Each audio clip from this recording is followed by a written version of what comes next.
Assalamualaikum warahmatullahi wabarakatuh. Alhamdulillahilladzi khalaqas samawati wal ardh wa ja'ala dhulumati wan nur. Bismillahi masyaallah la yasukru khaira illallah. Bismillahi masyaallah la yasrifus su'a illallah. Bismillahi masyaallah ma kana min ni'matin fa minallah. Bismillahi masyaallah la haula wala quwata illa billahil aliyil azim. La ilaha illallah qabla kulli ahad. La ilaha illallah ba'da kulli ahad. La ilaha illallah yabqa rabbuna wa yafna kullu ahad.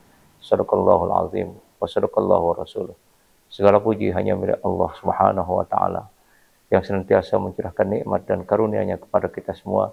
Semoga dengan nikmat yang Allah berikan kepada kita, kita menjadi hamba-hamba Allah yang pandai bersyukur.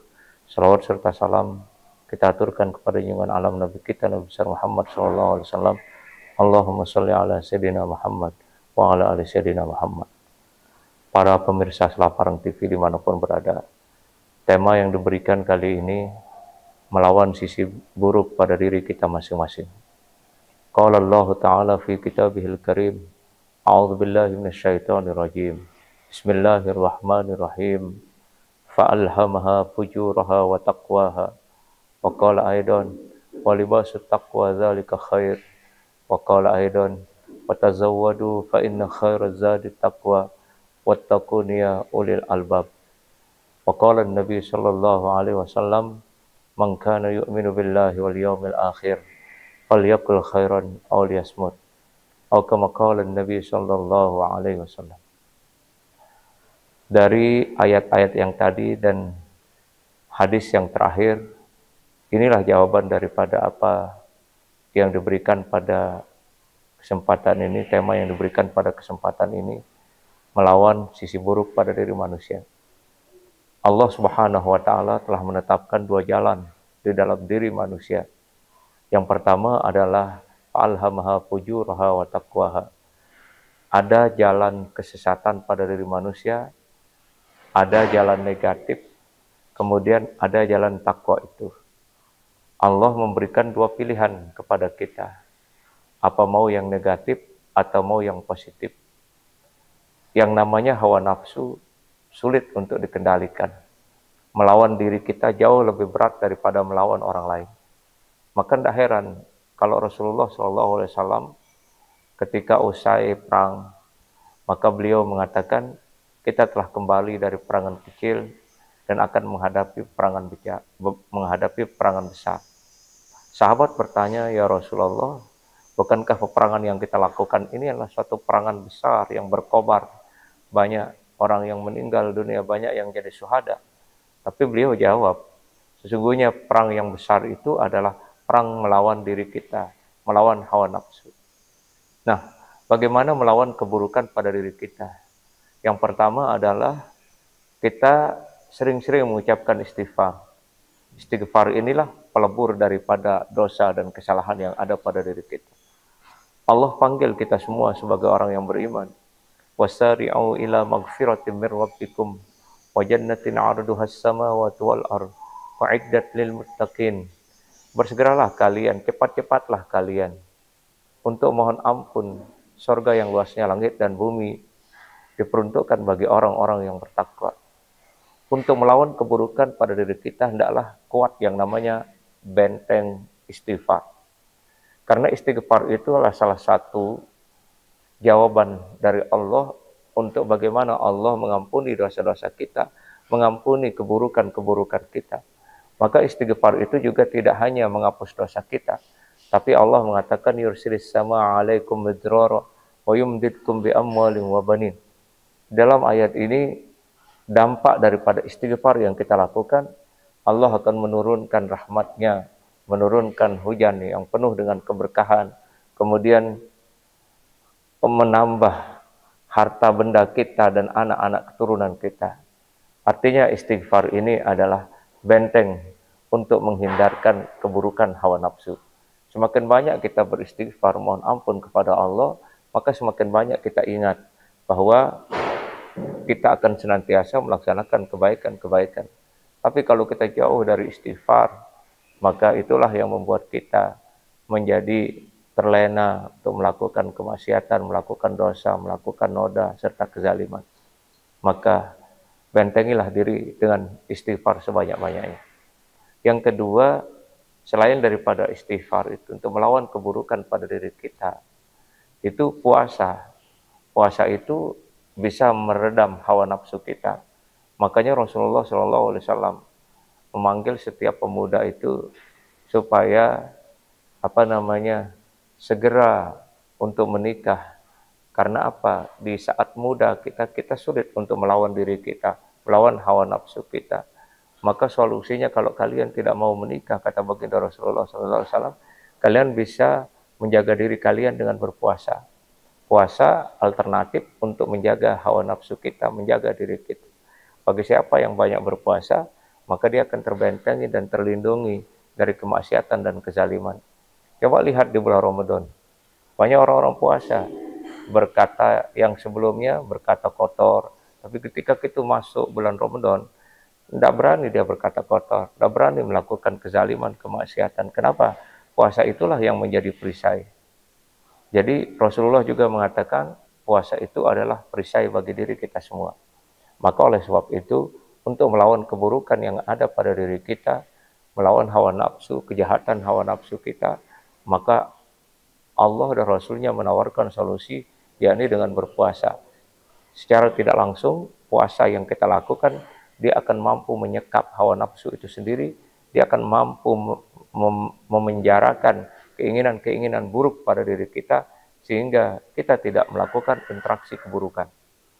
Kemudian yang ketiga, kita bisa melawan keburukan itu, Allah dan Rasulnya menawarkan solusi, yakni dengan berpuasa. Secara tidak langsung, puasa yang kita lakukan, dia akan mampu menyekap hawa nafsu itu sendiri, dia akan mampu memenjarakan teman soleh, yang kita lihat teman berbuat baik, yang kita lihat kiri kanan kita orang-orang yang sibuk dengan kebaikan. Maka secara otomatis kita akan iri, kita akan minder. Masa sih saya tidak bisa melakukan kebaikan seperti mereka? Maka ketika ada niat dan wujud seperti itu, wujud niat itu, maka akan ada refleksi kebaikan yang mengalir pada diri kita. Itu artinya bahwa dengan bergaul dengan orang-orang yang baik, orang-orang yang soleh, itu akan melawan keburukan diri kita sendiri. Artinya kita kecipratan dapat kebaikan dari teman-teman yang melakukan kebaikan itu. Kemudian melawan keburukan juga hindari teman-teman yang berperilaku tidak baik. Karena bisa kita terseret dengan teman itu sendiri. Maka kalau kita bisa menghindar dari teman-teman yang berperilaku tidak baik, maka insya Allah kita akan selamat dari keburukan mereka. Kita akan selamat dari kejahilan mereka. Kita akan selamat dari kezaliman mereka. Kenapa? Karena kita telah menghindari diri kita dari sifat-sifat buruk mereka. Maka dalam konteks untuk menyelamatkan diri dari keburukan kita, pilih-pilih teman bergaul. Siapa yang teman yang bisa memberikan kebaikan, memberikan motivasi, memberikan kemajuan, dorongan untuk meraih kebahagiaan, maka temanilah. Tapi kalau ada teman-teman yang kemudian mengajak kita ke jalan yang buruk, kemudian menghancurkan masa depan kita, maka tinggalkan seperti itu. Karena pengaruh teman yang baik maupun yang buruk itu sangat besar dampaknya. Ketika kita punya teman yang baik, maka tentu dampaknya sangat luar biasa baiknya bagi diri kita pribadi. Tapi ketika kita punya teman yang buruk, yang kemudian selalu menggiring kita untuk mengikuti apa yang mereka lakukan, jelas kita akan menjadi orang-orang yang celaka di sisi Allah Subhanahu wa taala. A'udzubillahi min dzalik. Kemudian yang selanjutnya, melawan keburukan pada diri kita. Allah mengingatkan pada diri kita semua, innal hasanat yuzhibnas sayiat. Sungguhnya kebaikan itu akan mampu mentipik, mampu mendelet dosa-dosa atau keburukan-keburukan yang kita lakukan. Solusi untuk melawan keburukan kita, Allah sudah berikan tips juga. Kebaikan-kebaikan yang selalu kita lakukan otomatis akan mengurangi keburukan-keburukan kita. Kalau sudah kebaikan dominan pada diri manusia, pada hati manusia dan pikiran manusia, pendengaran manusia, penglihatan manusia, maka otomatis dia akan berperilaku baik dan dia akan mampu melawan keburukan-keburukan yang ada pada diri kita. Kita tidak lepas dari kesalahan sebagai manusia. Kita tidak pernah lepas dari dosa, kita tidak pernah lepas dari kezaliman. Tetapi sebaik-baiknya bagi kita sebagai manusia, ketika kita menyadari bahwa kita punya kekurangan, maka segera untuk melakukan kebaikan-kebaikan. Dan kebaikan itulah jalan untuk kita mendapatkan fasilitas ketenangan, jalan untuk kita mendapatkan fasilitas akhlak yang luar biasa. Maka untuk melawan keburukan kita, Allah memberikan jawaban, sungguhnya kebaikan itu akan mampu menghilangkan keburukan. Berbuat baiklah, sehingga dengan kebaikan itu kita akan tinggalkan keburukan-keburukan dan kita akan lupakan keburukan itu. Allah Subhanahu wa taala menawarkan kita bekal yang kita bawa untuk menjadi orang-orang yang baik, bisa mengalahkan keburukan itu adalah tidak lain adalah takwa. Apa kata Allah Subhanahu wa taala? Wa tazawwadu fa inna khairaz zadit taqwa wattaqun ya ulil albab. Berbekallah kalian, kata Allah, dan sebaik-baik bekal kalian adalah takwa. Artinya dalam hidup ini kita punya harus kekuatan, kita punya bekal, kita punya pedoman, kita punya benteng, kita punya perisai, kita punya kekuatan yang namanya takwa. Dan ini perintah Allah, berbekalah kalian dengan bekal takwa. Dan sebaik-baik bekal itu adalah tidak lain, tidak bukan adalah ketakwaan, wahai orang-orang yang berakal. Al-albab di sini ditafsirkan oleh Allah di dalam surat Ali Imran, alladzina yazkurunallaha qiyaman wa qu'udan wa 'ala junubihim wa yatafakkaruna fi khalqis samawati wal ard. Rabbana ma khalaqta hadza batila subhanaka faqina adzabannar. Yang dimaksud dengan al-albab, orang-orang yang berpikir itu, kata Allah, alladzina yazkurunallaha qiyaman wa qu'udan. Ketika dia berdiri, dia ingat Allah. Dia duduk, dia ingat Allah. Dia berbaring, dia ingat Allah. Maka inilah orang-orang yang cerdas. Jadi kalau kita mau terhindar dari keburukan yang ada pada diri kita juga, hendaklah kita memperbanyak zikir kepada Allah Subhanahu wa taala. Dengan membaca tasbih, membaca tahmid, membaca tahlil, membaca takbir, itu semua jalan untuk menghindarkan kita dari keburukan. Kalau kita sudah sebut asma Allah, maka Allah akan melindungi kita, Allah akan jaga kita, Allah akan pelihara kita dari gangguan-gangguan keburukan hawa nafsu yang ada pada diri kita. Baik itu gangguan sifatnya eksternal, itu gangguan dari setan dan iblis, yang sifatnya internal, gangguan dari hawa nafsu kita, itu yang lebih berbahaya daripada yang eksternal itu. Kenapa? Karena kemanapun kita pergi, bisikan itu ada dalam diri kita. Kemanapun kita duduk, di situ ada hawa nafsu itu juga. Maka untuk meredam keburukan kita, tidak lain dan tidak bukan adalah dengan kekuatan berzikir. Itu yang disebut dengan orang yang cerdas di dalam pandangan Allah. Sebaliknya para mufassir menafsirkan al-albab itu adalah satu, kecerdasan spiritual. Yang kedua adalah kecerdasan intelektual. Yang ketiga adalah kecerdasan emosional. Untuk melawan keburukan pada diri kita adalah kita harus cerdas hati kita. Bagaimana hati yang ditanamkan oleh Allah dengan keimanan dan ketakwaan itu kita konekkan, kita hidupkan, sehingga dengan kekuatan iman dan kekuatan takwa itu dalam hati kita, maka dia akan mampu mengalahkan keburukan-keburukan yang ada. Keinginan-keinginan buruk, keinginan jahat yang terlintas dalam hati kita maupun pikiran kita, maka dia akan mampu dihalau, mampu ditendang dan dibentengi oleh kekuatan hati yang di dalamnya penuh dengan keimanan dan ketakwaan. Maka tentu sekali lagi harus betul-betul tertanam kecerdasan spiritual. Bagaimana mengaplikan hati ini, hati yang sudah bening, hati yang sudah baik, yang terisi dengan nutrisi iman dan takwa, maka insya Allah keburukan yang ada pada diri kita akan bisa terkalahkan dengan kekuatan iman dan takwa yang ada pada diri kita. Itu yang disebut dengan kecerdasan spiritual. Yang kedua adalah kecerdasan intelektual. Jadi kita sebagai orang beriman dibekali akal oleh Allah untuk mampu berpikir, memilah dan memilih mana yang baik dan yang buruk. Tentu bagi akal yang cerdas, akal yang sehat, maka dia selalu akan memilih jalan yang baik. Kenapa? Karena dia sadar kebaikan itu akan mendatangkan rahmat, kebaikan itu akan mendatangkan berkah, kebaikan itu akan mendatangkan kemenangan, ketenangan, kedamaian di dalam sisi kehidupannya. Maka akal adalah solusi untuk menghindarkan kita dari keburukan. Kalau akal sudah tidak main, seperti orang gila, orang yang mabuk, pecandu, maka saksikan, dia bisa melakukan apa saja yang dia inginkan, asalkan tercapai kepuasan hawa nafsunya. Maka itu tentu karena apa? Karena mereka kekurangan akal. Jadi kecerdasan akal, kecerdasan intelektual ini akan mampu menghindarkan kita dari keburukan kita sendiri apabila akal ini kita fungsikan dengan sebaik-baiknya. Kemudian yang ketiga, manusia untuk menghindari keburukan dirinya itu, dia harus memiliki kecerdasan emosional. Allah memang titipkan kita emosi. Emosi, setiap orang punya emosi. Setiap orang punya rasa marah ketika melihat sesuatu yang tidak baik.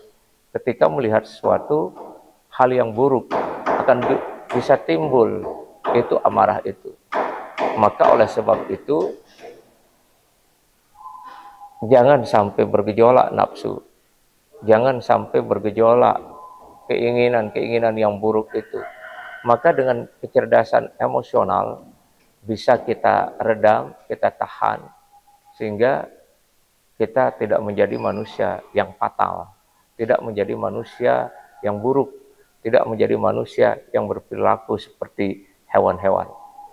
Maka kecerdasan emosional ini harus betul-betul dikelola, dimanage dengan baik, sehingga tidak akan melahirkan petaka bagi orang lain akibat buruk daripada tingkah laku kita.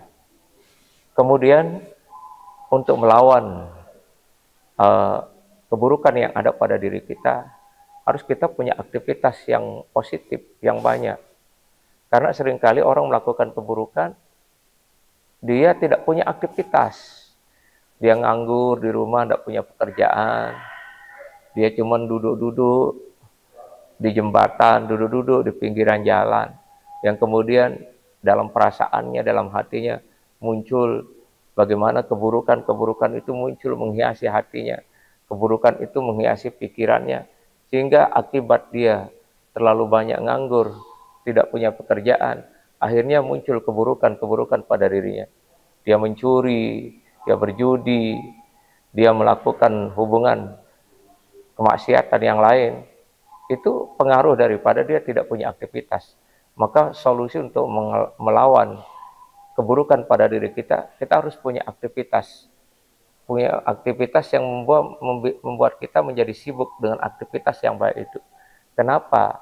Karena kalau kita sudah di depan pekerjaan, maka hilang yang lain.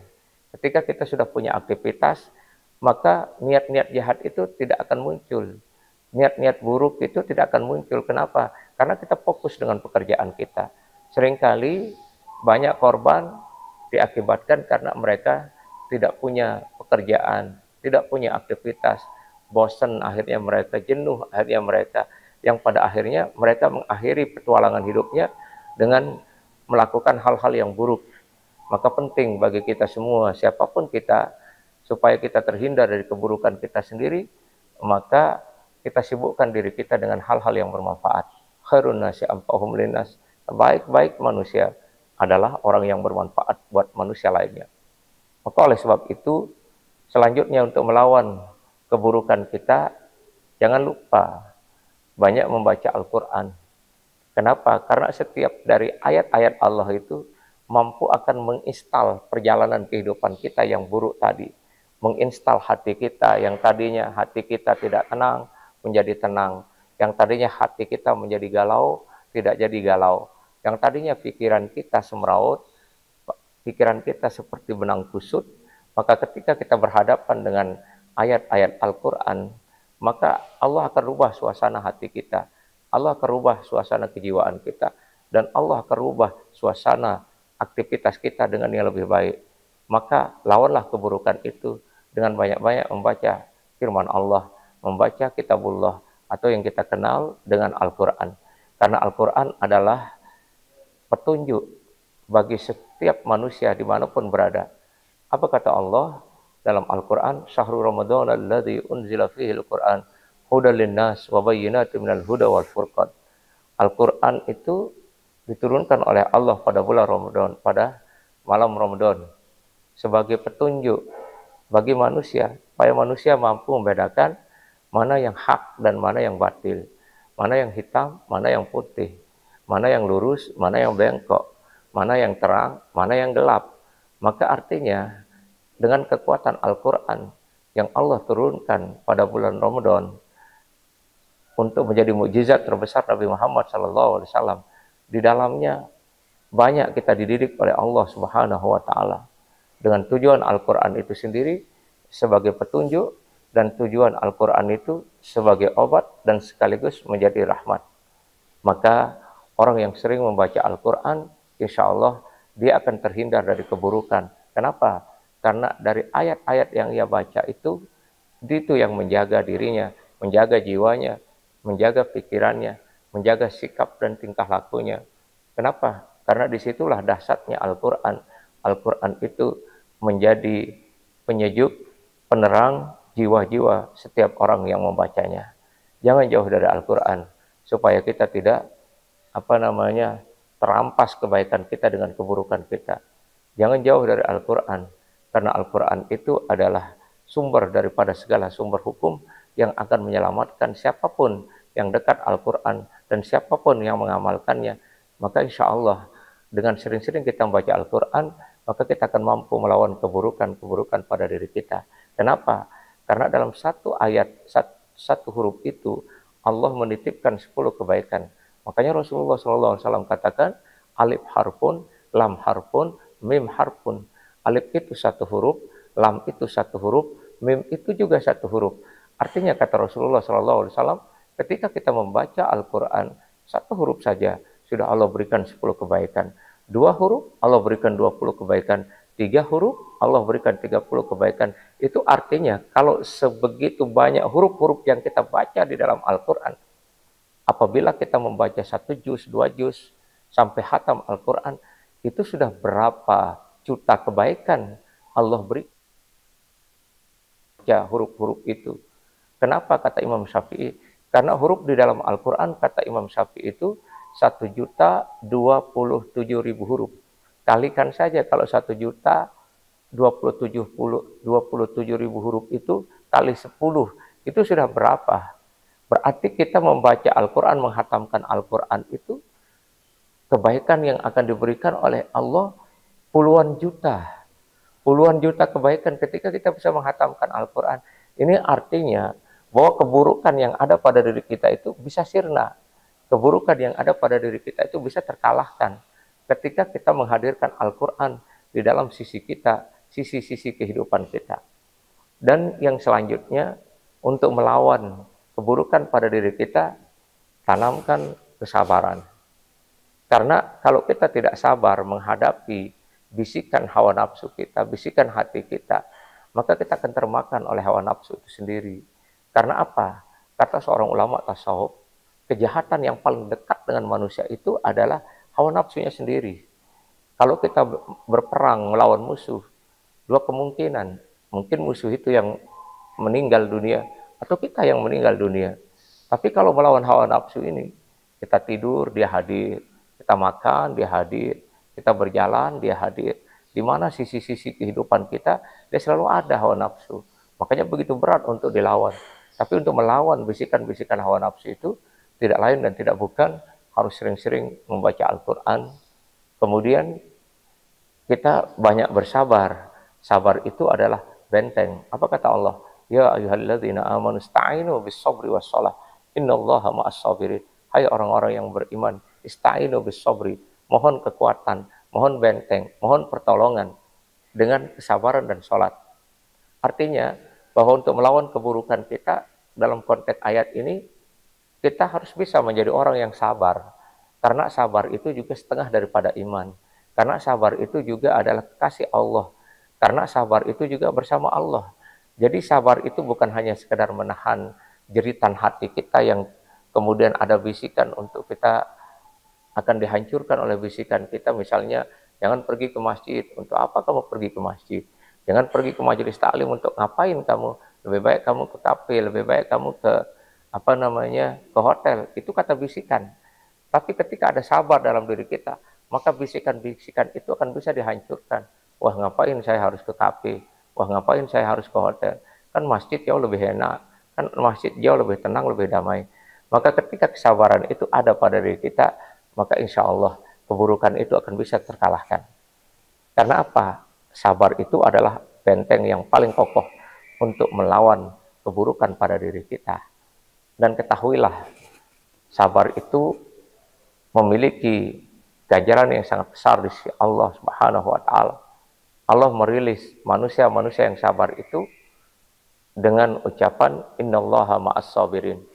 Allah bersama orang-orang yang sabar. Kemudian tidak itu saja, innama yuwaffas sabiruna ajrahum bighairi hisab. Orang-orang yang sabar itu akan diberikan rezeki dari seluruh arah kehidupannya dan tak terhingga banyaknya. Bighairi hisab, tidak bisa dihitung. Kemudian orang yang sabar itu adalah menjadi kekasih Allah Subhanahu wa taala. Maka saksikanlah bahwa kesabaran juga bagian daripada kita bisa melawan keburukan-keburukan pada diri kita. Kemudian selanjutnya, kita bisa melawan keburukan pada diri kita dengan bersedekah. Kenapa? Sedekah itu bisa menghindarkan kita dari bala. As-shadaqatu tutfi'ul bala. Sedekah itu bisa menghindarkan kita dari bala, dari keburukan. Artinya kalau kita sering berderma memberi, baik itu materi, tenaga, pikiran, apapun yang kita punya untuk kita sumbangsikan buat orang lain, maka insya Allah kita akan terhindar dari keburukan kita. Misal, ada satu kisah di mana ada seorang yang divonis akan meninggal dunia beberapa hari kemudian karena dia memiliki penyakit yang sangat berat. Dia gagal ginjal, kemudian jantungnya bocor. Maka dokter memvonis dia tinggal 3 atau 4 hari dia akan meninggal dunia. Tapi apa yang terjadi? Sebelum dia akan meninggal dunia, pemuda ini pamitan kepada semua keluarganya yang ada di kampung. Satu persatu penduduk kampung itu dia salami, kemudian di sisi lain dia berikan rezeki berupa uang sesuai dengan kemampuannya dia. Itu terus dia lakukan. Karena dia tinggal beberapa hari akan meninggal dunia, itu divonis oleh dokter. Maka beliau ini, anak muda ini melakukan silaturahim dan memberikan sedekah kepada tetangga-tangganya, keluarganya, kerabatnya. Tiba-tiba kemudian si pemuda ini berjalan pergi untuk meriksa check up selanjutnya bagaimana hasil daripada penyakitnya yang divonis akan meninggal dunia beberapa hari kemudian. Maka setelah dia berbagi, kemudian silaturahim, tiba-tiba di tengah jalan, dia menemukan seorang nenek-nenek yang sedang memungut nasi-nasi yang basi, yang kemudian itu dibasuh, kemudian dimakan. Maka pemuda ini menangis melihat kejadian di depan matanya bahwa ada seorang nenek-nenek yang kemudian memakan nasi basi. Akhirnya, pemuda ini kemudian memanggil daripada nenek ini, "Nek, kenapa kamu?" "Saya makan nasi." "Nasi apa?" "Nasi basi." Akhirnya nangis. Kemudian dia bawa nenek ini untuk pergi cari makan. Ada sebuah restoran. Kemudian pemuda ini mengatakan, "Saya tanggung makanannya selama 1 bulan." Apa yang terjadi? Setelah itu nenek itu berdoa, "Mudah-mudahan kau diselamatkan, disehatkan oleh Allah." Esok harinya pemuda ini pergi check up. Ternyata begitu di check up oleh sekian banyak dokter, ginjalnya normal, jantungnya tidak ada lagi yang bocor. Maka kaget semua dokter itu. "Apa yang kamu lakukan wahai anak muda?" "Saya kemarin bersilaturahim, bersedekah, kemudian memberikan makan bagi nenek-nenek yang sedang mengalami kelaparan, yang sedang memakan nasi basi pada saat itu." Ya barangkali inilah jawaban daripada tema yang diberikan kita tentang melawan buruk pada diri kita. Mudah-mudahan kita semua tentu tidak pernah lepas dari kesalahan, tidak pernah lepas dari kehilapan, karena kita manusia, al-insanu mahallul khata'i wan nisyan. Manusia itulah tempat salah dan lupa, maka tentu kita harus banyak berzikir kepada Allah, banyak beristighfar, banyak baca Al-Quran, dan apa yang telah kita berikan tadi, itulah jalan untuk kita terhindar dari keburukan kita masing-masing. Terima kasih atas segala perhatian. Mohon maaf atas segala kekurangan. Wa ma taufiqi illa billah. Alaihi tawakkaltu wa ilaihi unib. Wallahu waliyut taufiq. Assalamualaikum warahmatullahi wabarakatuh.